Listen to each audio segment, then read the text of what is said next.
ஊரு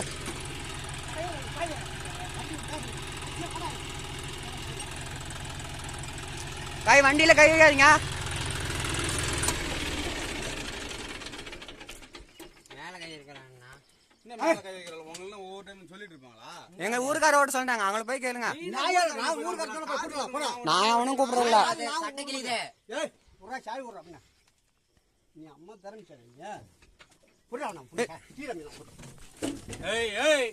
நீங்க பண்றதுனால நான் இப்ப மேல கை வச்சுமா